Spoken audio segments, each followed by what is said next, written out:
Hi everyone, welcome back to my channel. I'm your host Nusrat Mohammed. Please, if you haven't subscribed, please subscribe to the channel, comment, share this conversation we're about to have, which is going to be very interesting. Today I have very special and pretty ladies here. There's Sabrina Ejore, who is the CEO and founder of Precious Connections Limited, and we have Miss Sheila Toya, who is the founder of Angaza Initiative Mombasa, and the concept, the Journey Concept Venture, which is a personal development company, and she's also the treasurer of Mombasa County Child Rights Network. Welcome, ladies. Thank you. Thank you for having us. Okay, so today's topic, forgot to say that. Today's topic is about, was it about Sabrina? If you remember, work-life balance. Yeah. Yes. Yeah. Thank you. So Sabrina, tell me, being the CEO of Precious Connections, yeah? And I understand you work with your husband as well. Yes, my husband and I were business partners. We were high school sweethearts, actually. Yeah, and we do our businesses together, and a lot of people we meet, they keep asking us, how do you do it? You know, it's not normal. People are not used to husband and wife working together. Even when Lulu Hassan and the husband started doing their channel together, people started raised eyebrows a lot, and people kept questioning how it's not adding up, it's not normal, it's not viewed as a normal thing. But Alhamdulillah, there were ups and downs, especially when it came to balancing our social lifestyle and our business lifestyle. But we sat down, put structures around our marriage, put structures around our business, and we're learning every day, and I believe life is a learning curve. And Alhamdulillah, we're making it. And you also have children? Yes. How Three many? adorable children. Yeah. Sheila, you've been a mom. How has that been, like balancing your life and having a child and wanting to do so much? As a person who does community support, or whether as you have adequately said, whether I'm in personal development, which is why I also started the journey. The essence of you knowing who you are is key, because when you know who you are, you're very clear about what it is that you are all about. And when you are clear about what it is that you are all about, then you actually know where it is that you need to go and what it is that you need to do to get there. So I think many of the issues that we go through in life is the lack of identity. You don't identify with yourself as a wife. You don't. First of all, you don't identify with yourself as a person. Who you are as an individual is key, because when you understand yourself and the essence and the value of who you are as an individual, you bring it into your marriage. So then you identify yourself as a wife. Once you identify yourself as a wife, there's no way, like when Sabrina is saying, that you are able to balance it out as a businesswoman, because then you identify yourself as an entity in the business world. And as you are so clear about who you are as an individual, then even in your motherly role, you have no problem being it, or even being a daughter, because we still came from somewhere. I know as a girl child, when we get to go, we get the pull of going back home. I'm still your daughter, yes. I'm still your sister, yes. But I am an individual. And once you understand who you are. Yeah, I would like to support your point on loss of identity. I think most of people from where we're coming from, especially the background community of the coastal regime, people are used to, you know, a wife being submissive, and even husbands, the way they were raised, they're used to their wife being submissive towards them. There's a lot of chauvinism, there's a lot of lack of understanding each other. You all have career goals, you have personal goals, but then it's very rare getting a man who's really supportive on your dreams and achievements. You understand? And you as a woman, I believe it works both ways. Your husband needs to support you and empower you if you are in that career path. And eventually things start going easily for you. If I could add on to what Sabrina is saying. If you think of the concept of self-identity, if your husband also knows who they are, and they are affirmed in their role as a man, who they are consciously, in a sense that, so kuna who you are, and that mimi ni mwanamume, mwanamume ndo anafaa ni hivi, wewe mwanamke hufai kuwa ni hivi. Remember, we're talking about balance. Yeah. Yes. Because if a man knows who he is, he will not be intimidated by you. Yeah. To the point of him feeling that he has to usurp himself or oppress you in any way. Because then if he understands that as a husband, he's supposed to nurture you, to guide you, Exactly. to support you. Yes, and to add on to that, I believe the generation, the way things are going, you'll come to see there's a lot of conflict of interest in terms when a husband and wife do business together. There's a lot of lack of communication, there's the loss of identity, people lose focus on the long run, they don't know who they are in terms of playing the roles of a mother, a wife, and even, you know, your husband is supposed to be a best friend, and also your husband is your business partner, for my case. So I will share a brief experience through my journey to where I am today. I believe most of the success, I usually tell people, behind every successful man is a woman. I think I'm one of the rare women who I can vouch and attest that part of my success is coming from my husband, because my husband really empowers me. He knows the kind of woman I'm married to. She's a go-getter, she's ambitious, and she's very, you know, she likes spinning the wheel, you know. So utakuja kupata wanaume wa kwetu, not wanaume wa kwetu peke yake, but a few men out there wenye wanakuwa na ile mindset ya kwamba mwanamke is not supposed to lead. I think that's a really wrong mentality. Toxic mentality. That's a really wrong mentality. Yeah. Yes, that's a really wrong. You've met my husband, I believe, and you've seen the way he's really liberal and he's really understanding. And being in the corporate arena, I get exposed to many men. Of course, some start expressing interest and stuff like that. But alhamdulillah, I always appreciate that the man I have back at home, he does everything in his power to empower me. He guides me, he adds value to me, and we maintain that structure. And I also appreciate who he is. Yeah. You understand? I appreciate who he is, and life goes on, and there's harmony in the marriage as well. Yeah. Okay. Yeah. So, Sheila, in your opinion, I mean, you deal with kids a lot. So, fine, I've balanced with my husband. Sabrina is balanced with her husband. Now, what about the children? It's important for us to remember that a child has a right to parental love, parental care, understanding, and a child has a right to an environment that is conducive for their growth. And a child has a right to be protected from all kinds of harm, and whether it's any form of violence or abuse of any kind. So when we as individuals, first of all, as parents, understand that children are a gift that were given to us from God, that we have a responsibility to nurture and to guide in the right way, then we will be able to put things into perspective. I will understand that as a mother or as a wife, I also have a responsibility to this child that I brought into this world. Remember, our children never asked to be born, right? These children were brought into this world because of an act of intimacy between me and somebody else, and so because of that we have a godly offspring. So the important thing is to remember that as a parent or as a mother, I have a responsibility to nurture and to bring up this child in the right way. And so it's important for us to set time. You have to be very intentional. The power of intentionality when it comes to parenting or motherhood or being a wife is key. Very, very consciously. And it just doesn't happen. Yes, maybe some of us have been privileged enough to have been brought up where you've been modeled correctly. You've seen what parenthood is about. But I always say the beauty of every process that we go through, good or bad, is the gleaning. And what is the gleaning out of that is the learning that we get.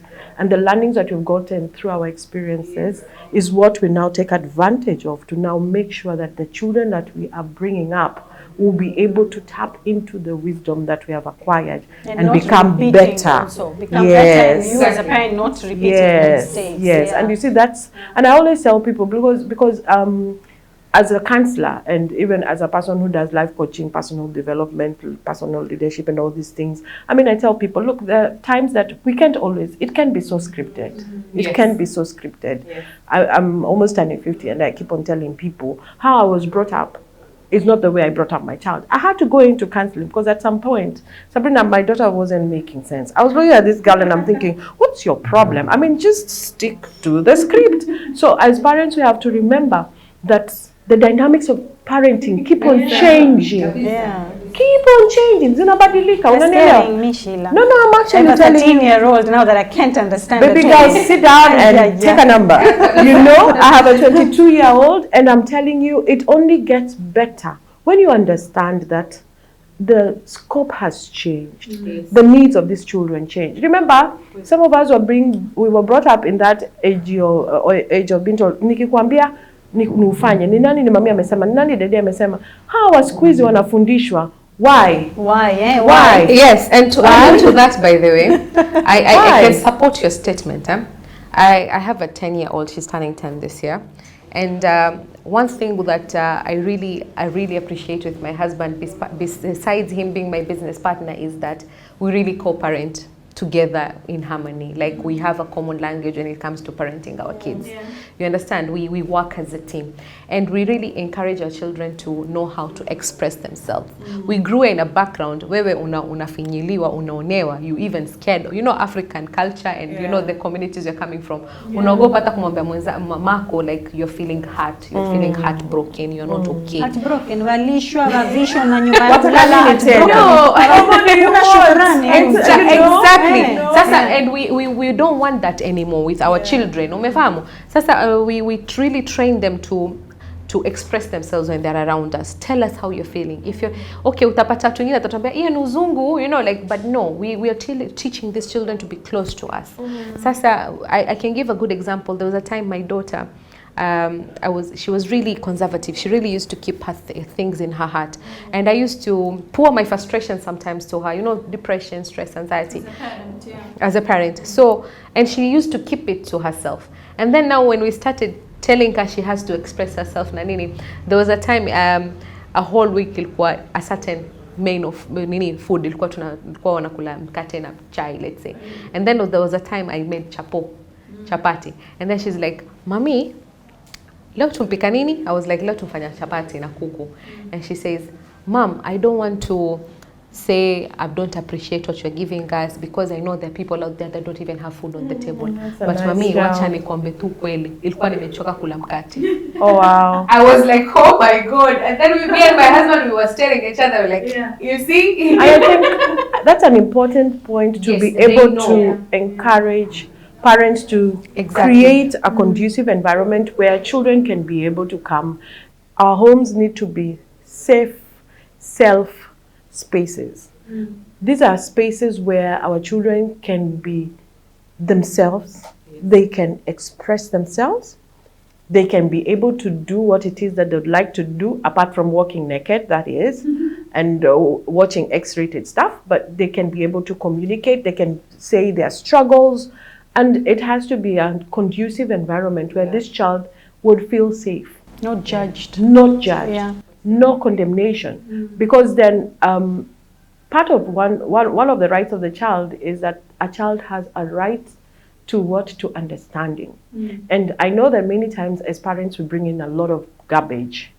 We bring in a lot of baggage, emotional baggage, mental baggage, social baggage. And then when we come, we're feeling like our children, we treat our children or the lives of our children like that trash bin that you want to come in and pour out all the rubbish that you have had. It's important for us to be able to disengage. That as an individual, whether as a businesswoman, whether as a husband or a wife, that if we bashed each other, when it comes to these children, we have to remember that these ones, it's just a blank canvas that now whatever it is that we are going to imprint in their lives turns out to be positive or negative. So as parents, I know sometimes things can be very intentional, selfish for you to be able to do that. But think about it like this, you know what I say in Nusra, is that these children are innocent.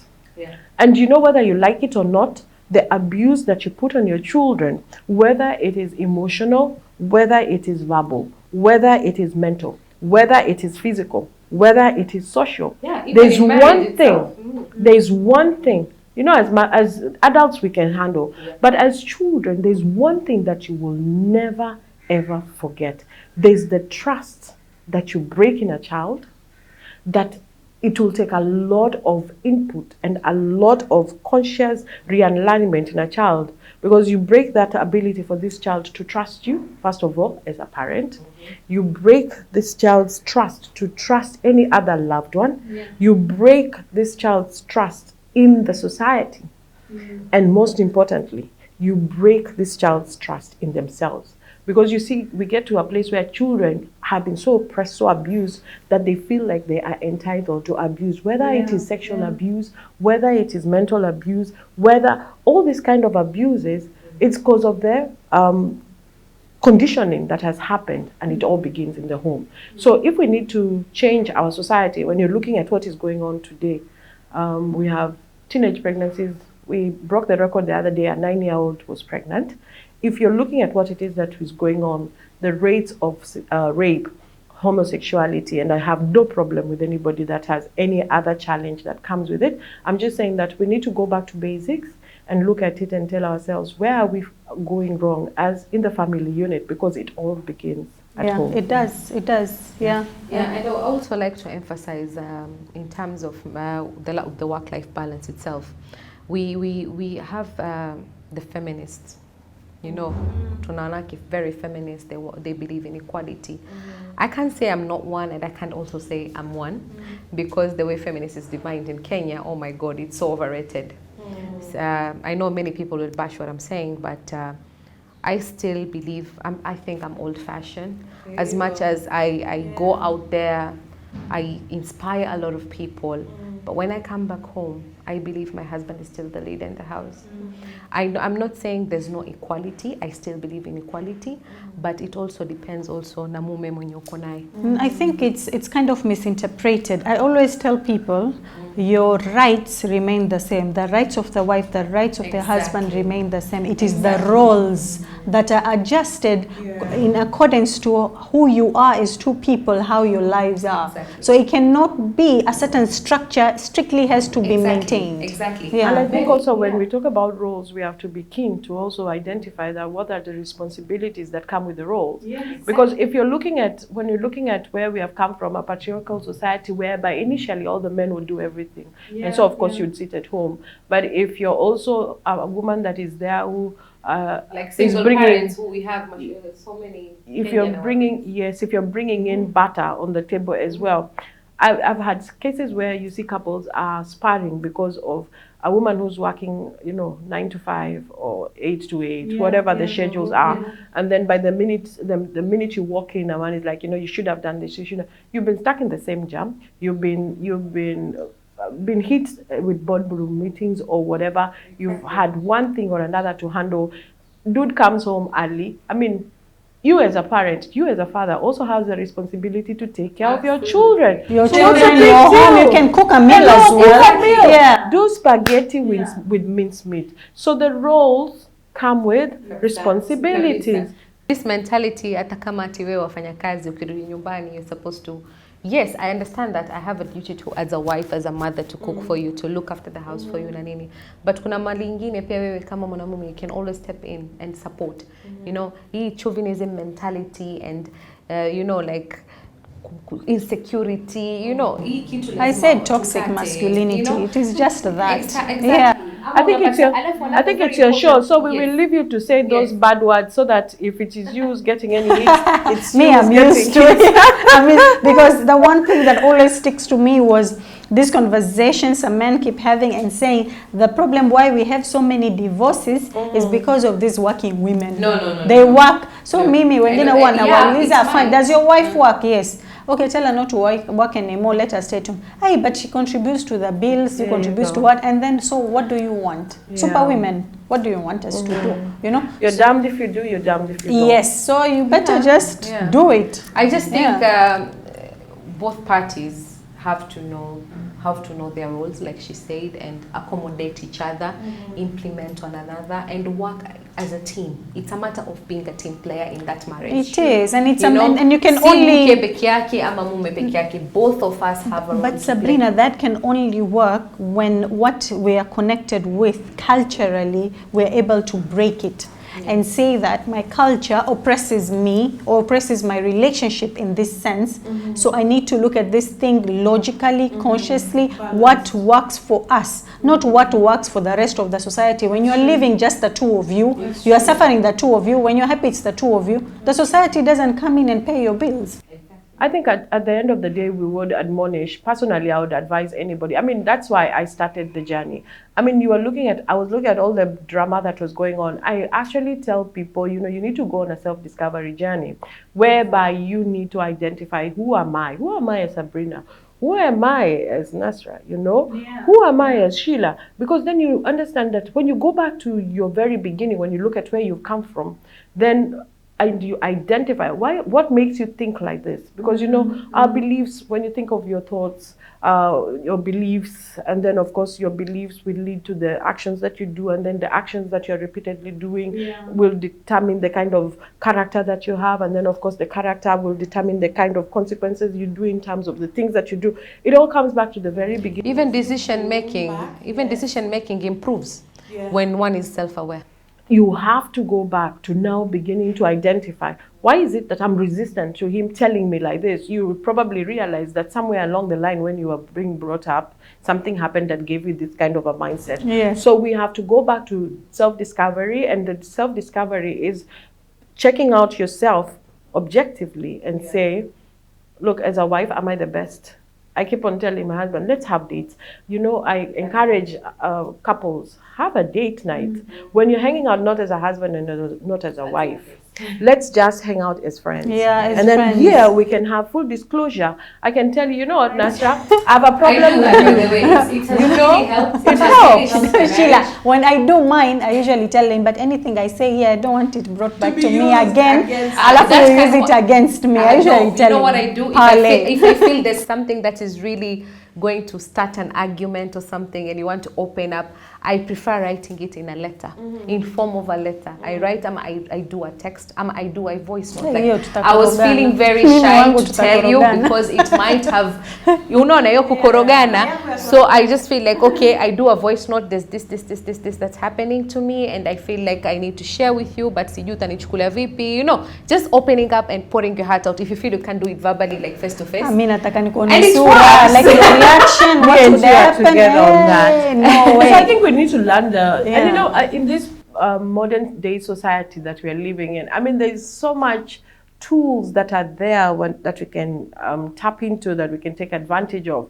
We all have to agree that effective communication is key, and it's not just an issue of communicating, but being able to effectively communicate and comprehend comprehensive skills. Because if you comprehend, you can articulate what your challenge is, objectively look at it, and then be able to diplomatically relay your message. You might be saying what you're saying, but you have a nice way of putting some sugar in it so that it's palatable to anybody. That is, it's a consumable, that nobody will be reeling and now they have to prove. And I learned it the hard way. That's why mi naona nyinyi ni wale mnataka, like, not drama, but you want to get it right there, right now. The value of life. Yeah, but Mimi, I'm more of low key, like calm. Low-key psycho. I'm more composed. If I find something alarming, I literally investigate, and then I try to handle it in a, like, even people are like, you know what, you have to stop. Before, it used to be like, you have to stop treating this marriage as a business deal. Unaifuata, kama kuna kitu kilikuwa kinakukera, ama if kama kuna something you wanted us to address it, you shouldn't just wait and find a time and nini. Leave that to the boardrooms. If you feel you have something to address it to me, just come and address it to me directly. That's when I started opening up. Sheila, I want to say something before I forget. Yes. She said something before we started chatting. About if you work with a man for so long, mpaka nyumbani akikuona naona just a fellow man in the house. We had this conversation privately. Yes. Oh my goodness. Yes, you know what? Yeah. I've had this saying with men that I've interacted It's with. not just you, that's why I'm mentioning it. Yes, kuna mtu ana feel like, Mimi, I'm married to a woman. I don't want to feel like nalala na mwanamume mwenzangu. You know, women like us are stereotyped as you know, like we're very vulgar, we're very aggressive, we are go-getters. Sasa kwa mwanamume mwenye ako na inferiority complex, it's a problem. Sasa pia huwa shida si veve, shida zaidi ni yule mwanamume. I'm going to be very honest with you, because I'm married to a man who's very liberal, like I told you, and he doesn't have those sense of insecurities. He knows my success is his success. I know his success is my success. Unakuja kupata mwanaume, success ya mwanamke akipungukiwa anafanya kama wivu, you know, kama uhasidi, like this woman is climbing up that ladder and mimi bado niko hapa, pengine I'm even jobless, but my wife is shining. It makes him feel less of a man. Sasa I think men who have inferiority complex mara nyingi ndo such cases utasikia they are like, mimi sitaki kulala na mwanamke ambao. I had a friend once, I remember akiniambia, "Miss Sabrina, I can't marry a woman like you." I'm like, why? What is wrong with a woman like me? I used to feel like there's something wrong with me or something. And I'm like, no, you're too smart for me. You're very intimidating. Yeah, Sheila. Wallahi. Those are self-esteem issues. Yes. And you see, self-esteem issues are things that I think the prudence would be to look back, step back and say, as an individual that is in this situation, what is it that intimidates your man? Exactly. And how is it that you are able to overcome it? Because then, you know, for us as Christians, the Bible says that a wise woman builds her own house, but a foolish one is the one that destroys it with her own hands. Yeah. So what is wisdom? Wisdom is the need for you to be able to understand the person that you're married to. Exactly. And when you understand the person that you're married to, you know what works, what doesn't work. You know what can go, what doesn't go. And then manage the situation. You know? I want to add on to that. I want to add on to that. I believe in one thing, one quote I want to phrase. Waswahili wakwambia mtu kishamjua tabia yake si rahisi kukosana naye. You ndo hiyo point unaosema wewe. Lakini yategemea vile itatumiwa. Kuna wengine mtu shamjua tabia yake, you know now how you are going to manipulate around it or adjust in a good way, or others now are like naye yuko hivi, atajipanga. Mimi I'm succeeding, I'm going ahead, ni shauri yake the way he is and I'm done. Which is why we are talking about, when we talk about esteem issues, there's a high esteem and then there's a low esteem. Yeah. And so the thing is to be able to strike a balance when it comes to relationships. Let me tell you, I mean, for a woman, I keep telling guys and I keep on telling men, I say, look, by the time a woman is deciding to hook up with you for better, for worse, for the longevity of the season, sorry, you need to be able to understand that you are the dude, you know, you're the guy. So because you are the guy, you're the man. I mean, we are in it for the long haul. Yeah. But somehow, somewhere, maji ikisha mwagika ama unga we'll sponge it. You know, you realize this unga is too much. Yeah. That is when, as a woman, you decide you're stepping out. And that is also not to say that we don't have people that are women that are on this extreme end, but we're trying to find out that for the average woman who is going through these challenges, how do we bring balance into the situation? Is that now as a woman, when you do understand that you're making it and you're flowing, remember that what is it that appeals this guy to you? And so the issues of courtship is important, but you know, many of us today don't court. We don't court. So the thing is, when you're building a house, we go back to the very foundation. What kind of a foundation did you build? If it's a good foundation, the structure that comes up will stand. If it is a bad structure, let me tell you, whether you're making money or whether you're not making money, it will fall. So the important thing is to be able to go back, return to basics, and look at yourself and that's what I did exactly. I went back, tried to put a solid foundation, created structures, whereas my work and life is going to be balanced. We are both parents, we are husband and wife, we are business people. And to be honest, we worked as a team. It wasn't me alone. We sat down and decided, you know what, we need to do these structures right, and worked as a team, made decisions sober, without any emotions. We're like, you know what, let's put emotions aside, let's sit down and see where we're going wrong. We don't even have a social life. All our social circles includes business on the table. You know, we want to have fun with family, we have to have fun with friends. Yeah, so you have to find that balance. Yes, so we do, like every year we do like a family reunion vacation, his side of the family, my side of the family, and we initiate it.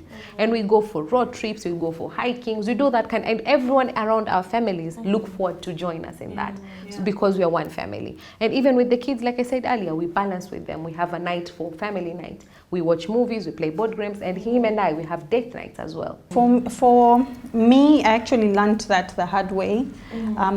When we were so much concentrating on building a life like that, business, work and all that, it took me a while, because we were like, okay, first we will build this, then we will be intimate later, then the kids will come in, you know, like I did that, and most people, most people do that. But you realize I realized while we were building just that business, because me, I can switch off intimacy and everything else and just concentrate on getting goals, done. So I realized that my partner, my husband, wasn't like that, you know, and he was missing out on the intimacy, on the, so that, I think that's one thing other women also overlook.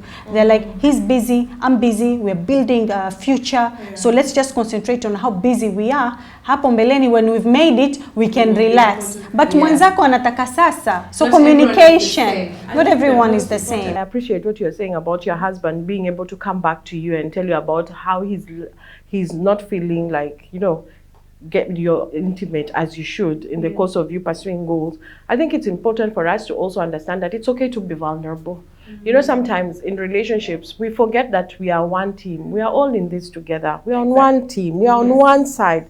And the place of vulnerability, to be able to get to that place where you're like, you know, I'm not okay with this, or just to put your guard down. I know sometimes you go through so much in relationships or so much in marriage that we have so many walls put up to protect ourselves, protect our image, protect, you know, you're feeling like if you calm down kidogo, wewe kama mwanamke unaona mjamata kani kama amenini ama mwanamume anaona hapa siwezi. Vulnerability is good, because when you're vulnerable, somebody can see. It's not weakness. I actually see vulnerability as a strength, because then if I can tell you, you know what, I don't feel like in the course you're too much in pursuit of your goals, you're not concerned about me, we don't have time together, we don't spend together, then even when I'm looking at you and you're doing business together, I'm like, oh, okay, so yes, we need to be able to have our time together. And that also equips you to know how to work at your relationship better, our marriage is better, our family is better, which now flows out into the businesses we have. Even ourselves, we had to look for a therapist to at least guide us, to put those structures. We didn't manage to do it on our own. Yes, we decided to put emotions aside, and with the clarity of our minds, let's sit down. Hey, you know what? In fact, he insisted. You know what? I think we need help.